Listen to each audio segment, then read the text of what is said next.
दिव्य अनुभूतियां प्रारंभ हो जाती हैं जिन पर तुम विश्वास ही नहीं कर सकते। सबसे पहले किसी से संबंध नहीं होना चाहिए।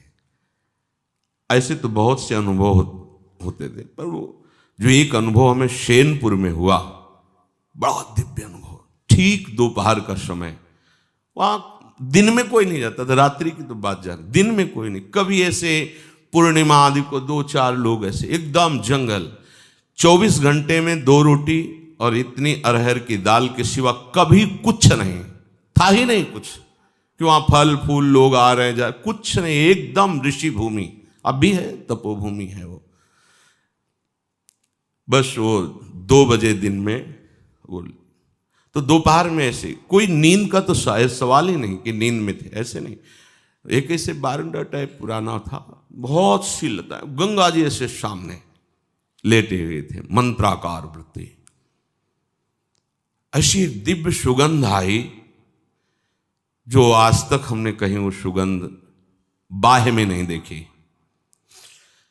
ऐसा लगा कहां से, मतलब सौरभ का जैसे कोई प्रवाह आ रहा हो, और जैसे जैसे सुगंध वो घ्राणेंद्रिय से अंदर आ जाती है, जैसे नशा चढ़ रहा हो। थोड़ी देर में जड़ता शरीर में आ गई, हिल नहीं सकते, एकदम जड़ शरीर, एकदम आंख खुली हुई है, पूरी चेतना है, ऐसे भी नहीं कर सकते, बिल्कुल सीधे लेटे हुए। और ऐसे लेटे लेटे गंगा जी के दर्शन हो रहे थे। एकदम आधा शरीर ऊपर कैसे, जैसे किसी ने उठा के बैठा, और देखा गंगा की धारा से एक श्वेत वस्त्रधारी, दिन है, खुली आंख है, कोई स्वप्न नहीं, कोई तंद्रा नहीं, श्वेत वस्त्र धारण के, श्वेत जटाएं ऐसी, और वो ऐसे चले आ रहे हैं।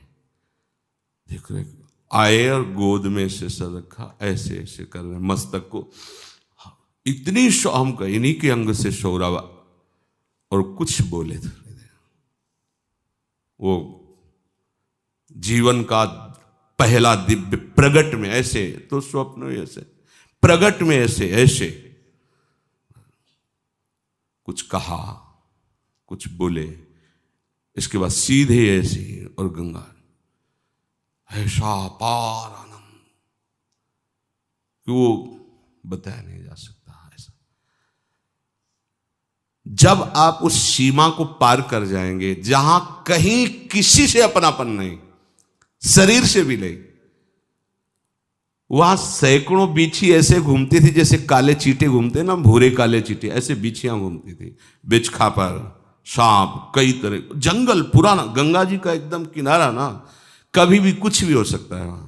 और 2 ही लोग, इधर हम लेटे थे, एक पंजीरी बाबा थे, वो दूर एक उनकी कुटिया थी, उसमें वो लेटे रहते, वृद्ध थे वो, पर बड़े तपस्वी थे, वहां कोई और टिक नहीं सकता था। अनुभव, अपनापन जब तक शरीर से, तब तक दिव्यता का अनुभव नहीं। हम बहुत अंदर लालायित रहे कि इनसे पूछे आपको का परिचय, पे हिम्मत, मतलब वो एकदम ऐसी जड़ता भाव थी कि हिम्मत ही नहीं पड़ रही थी पूछे। बाद में पता चला, वर्षों बाद में पता चला कि अमुक अमुक महापुरुष प्रकट होकर के बताया। भगवान आकर्षण पैदा करने लगते हैं, भगवान आकर्षण पैदा करने।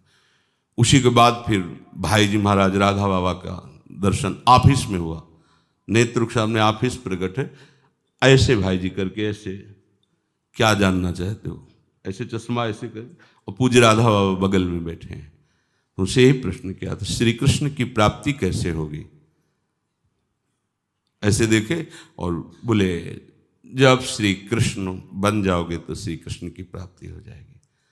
उस समय सही समझ में नहीं आ रहा था, और उन्हीं की कृपा, जैसे ये कब आप प्रभु का, तो बोले मनमयाहा तदात्मिकाहा तन्मयाहा, ये में न जान परे कान है कि प्राण है। जब कृष्णमय हो जाओगे तभी कृष्ण का साक्षात्कार होगा।